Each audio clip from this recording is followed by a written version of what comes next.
بسم اللہ الرحمن الرحیم الحمدللہ رب العالمین والصلاة والسلام علی سید الانبیاء والمرسلین اما بعد فاستعیذ باللہ من الشیطان الرجیم بسم اللہ الرحمن الرحیم السلام علیکم ورحمۃ اللہ وبرکاتہ۔ عزیز طلبہ کرام، امید کرتا ہوں احباب خیر سے ہوں گے۔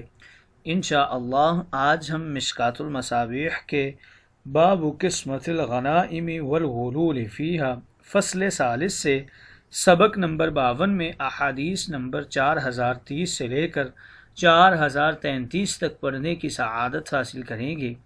آج کے درس میں ان احادیث مقدسہ کا ترجمہ ہوگا اور ساتھ ساتھ ان احادیث مقدسہ کی تشریح و توضیح کرنے کی سعادت حاصل کریں گے۔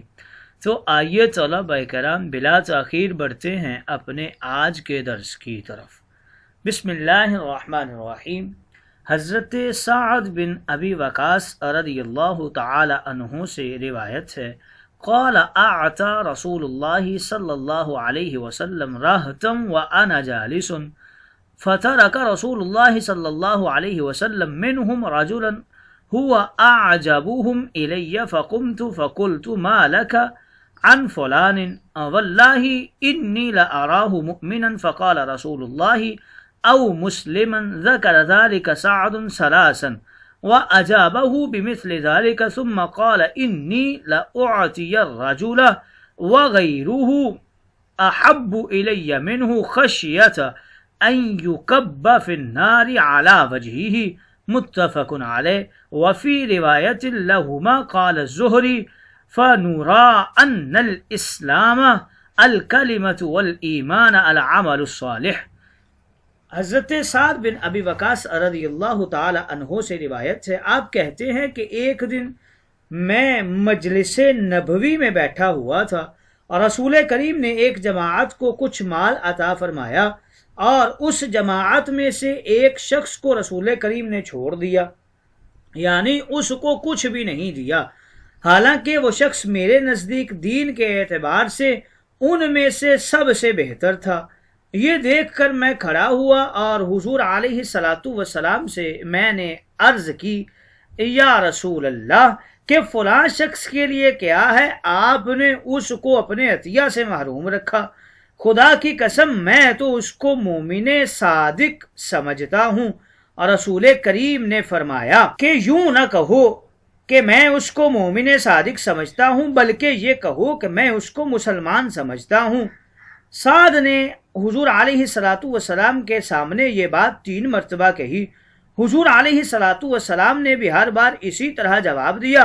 اس کے بعد حضور علیہ الصلاۃ والسلام نے فرمایا، میں ایک شخص کو مال دیتا ہوں حالانکہ اس کی نسبت دوسرا شخص میرے نزدیک زیادہ پسندیدہ ہوتا ہے، اور اس کی وجہ اندیشہ ہوتا ہے کہ کہیں وہ شخص منہ کے بل دوزخ میں نہ ڈالا جائے۔ یہ بخاری و مسلم کی روایت ہے۔ اور ایک روایت میں زہری نے یہ کہا ہے کہ اسلام اصل میں کلمہ یعنی کلمہ شہادت کا نام ہے، اور ایمان قلب کے عمل صالح یعنی تصدیق کا نام ہے۔ اس حدیث مقدسہ کی توضیح کے اندر ذکر کرتے ہیں، او مسلمن کے حوالے سے فرما رہے ہیں کہ او بل کے معنی میں ہے، یعنی حضور علیہ الصلاۃ والسلام بتانا چاہتے تھے کہ ایمان ایک پوشیدہ اور باطنی امر ہے، اس کا حکم نہ لگاؤ بلکہ صرف ظاہر پر حکم لگاؤ جو اسلام ہے، لہٰذا اس کو مسلم کہہ دو، مومن نہ کہو۔ اس روایت سے اسلام اور ایمان میں تباین کا پتہ چلتا ہے۔ گویا اس حدیث مقدسہ میں یہ بتایا جا رہا ہے کہ کمزور مسلمان کا ایمان مال دے کر بچانا چاہیے۔ اگلی حدیث مقدسہ حضرت ابن عمر رضی اللہ تعالی عنہ اس کے راوی ہیں، ان رسول اللہ صلی اللہ علیہ وسلم قام یعنی یوم بدر فقال ان عثمان انطلق فی حاجت اللہ وحاجت رسولہ وانی ابایع له فضرب له رسول اللہ صلی اللہ علیہ وسلم بسهم ولم يضرب بشيء لأحد غاب غیرہ، رواہ ابو داود۔ حضرت ابن عمر سے روایت ہے، اور رسول کریم جنگ بدر کے دن خطبہ دینے کے لیے کھڑے ہوئے اور فرمایا کہ بلا شبہ عثمان اللہ اور اس کے رسول کے کام سے گئے ہیں، اس لیے میں خود ان کی طرف سے بیعت کرتا ہوں۔ پھر رسول کریم نے حضرت عثمان کے لیے جنگ بدر کے مال غنیمت میں سے حصہ مقرر کیا، اور آپ نے حضرت عثمان کے علاوہ اور کسی ایسے شخص کے لیے حصہ مقرر نہیں کیا جو جنگ میں شریک نہیں تھا۔ یہ ابو داود کی روایت ہے۔ گویا اس حدیث مقدسہ میں بتایا گیا کہ حضرت عثمان کو بدریوں کا درجہ حاصل ہے۔ اس کی توضیح میں کچھ یوں رقم تراز ہیں شارحین کرام۔ حضرت عثمان حضور علیہ السلام کی صاحبزادی حضرت رقیہ کی تیمارداری میں مشغول تھے۔ حضور علیہ السلام کے حکم کے مطابق جنگ بدر میں شرکت کے لیے نہیں گئے تھے۔ بدریوں کا آپ کو درجہ ملا اور مال غنیمت کا بھی حصہ ملا تھا، کیونکہ عثمان اللہ اور اس کے رسول کے حکم کی اطاعت میں تھے۔ اگلی حدیث مقدسہ کی طرف بڑھتے ہیں۔ حضرت رافع بن خدیج رضی اللہ تعالی عنہ راوی ہیں، قال کان رسول اللہ صلی اللہ علیہ وسلم یجعل فی قسم المغانم 10 من الشاء ببعیر۔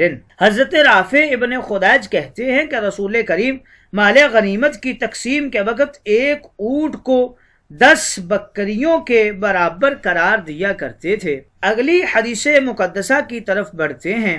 حضرت ابو ہریرہ رضی اللہ تعالی عنہ راوی ہیں، قال رسول اللہ صلی اللہ علیہ وسلم غزا نبی من الانبیاء فقال لقومه لا يتبعنی رجل ملک بضع امرأة وهو يريد ان يبني بها ولما يبنى بها ولا احد بنى بيوتا ولم يرفع سقوفها ولا رجل اشترى غنما او خلفات وهو ينتظر ولادها فغزا فدنا من القرية صلاة العصر او قريبا من ذلك فقال للشمس انك مامورة وانا مامور اللهم احسبها علينا فحسبت حتى فتح الله عليه فجمع الغنائم فجاءت يعني النار لتأكلها فلم تطعمها فقال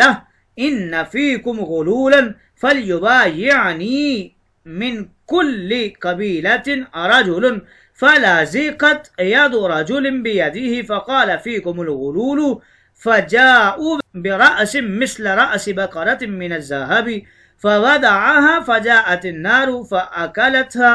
زاد في رواية فلم تحل الغنائم لأحد قبلنا ثم أحل الله لنا الغنائم رأى ضعفنا وعجزنا فأحلها لنا، متفق علیہ۔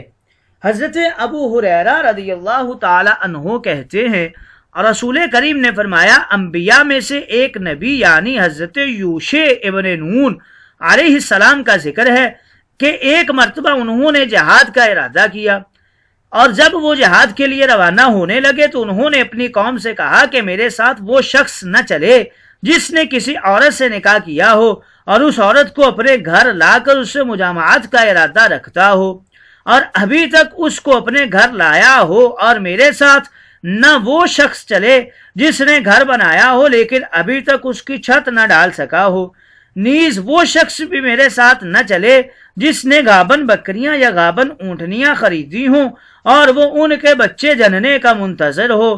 اس کے بعد وہ نبی اپنے باقی ساتھیوں کے ساتھ جہاد کے لیے روانہ ہوئے، اور جب اس بستی کے قریب پہنچے جبکہ عصر کی نماز کا وقت ہونے کے قریب تھا، اس نبی کریم نے آفتاب کو مخاطب کر کے کہا کہ تو بھی چلنے پر مامور ہے اور میں بھی اس بستی کو فتح کرنے پر مامور ہوں، اے اللہ تو اس آفتاب کو ٹھہرا دے۔ چنانچہ آفتاب ٹھہرا دیا گیا، یعنی قدیم ماہرین فلکیات کے نظریہ کے مطابق آفتاب کی رفتار کو یا جدید نظریہ کے مطابق زمین کی گردش کو حکم الہی سے روک دیا گیا تاکہ رات کی تاریکی سے پہلے پہلے وہ نبی جہاد کر لیں، یہاں تک کہ اللہ تعالیٰ نے ان نبی کریم حضرت یوشع ابن نون کو فتح عطا فرما دی۔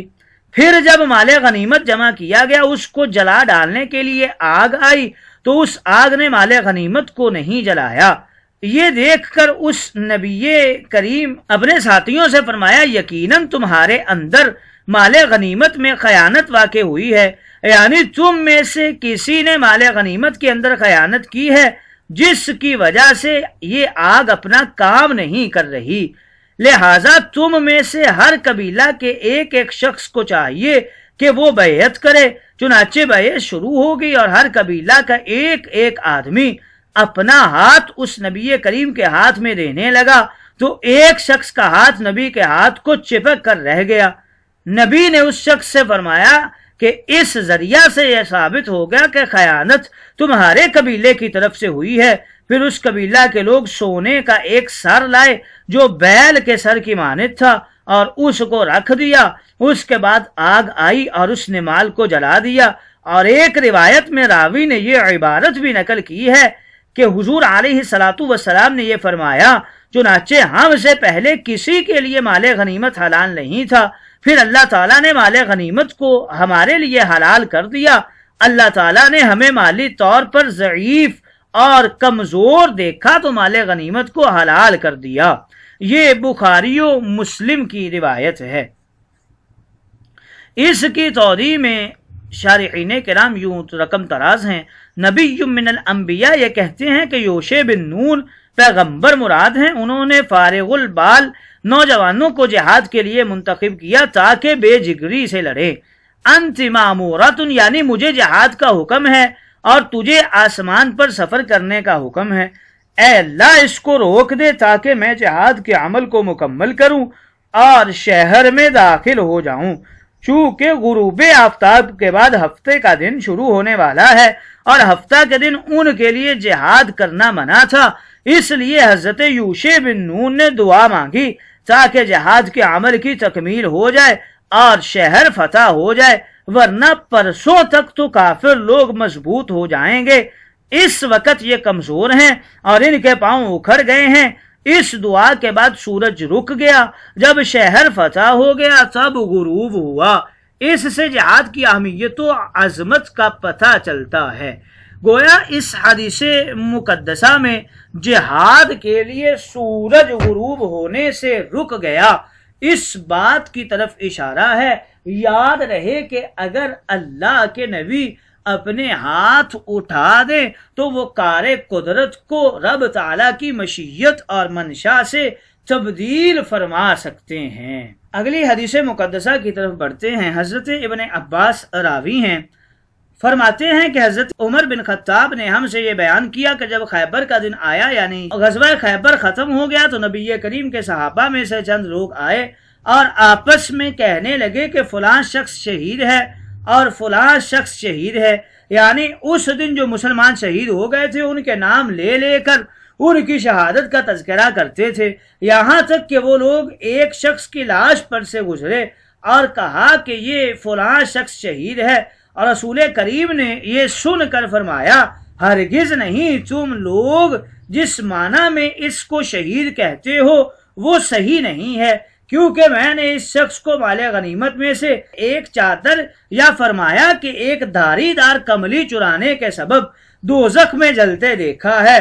پھر رسول کریم نے مجھ کو مخاطب کر کے فرمایا ابن خطاب جاؤ اور لوگوں کے درمیان 3 مرتبہ یہ منادی کرو کہ جنت میں صرف مومن یعنی کامل مومن ہی داخل ہوں گے۔ حضرت عمر کہتے ہیں چنانچہ میں نکلا اور 3 مرتبہ منادی کی کہ خبردار جنت میں صرف مومن ہی داخل ہوں گے۔ یہ مسلم شریف کی روایت ہے۔ گویا اس حدیث مقدسہ میں یہ بتلایا گیا ہے کہ مال غنیمت میں خیانت کرنے والا دوزخ کے اندر ڈالا جائے گا۔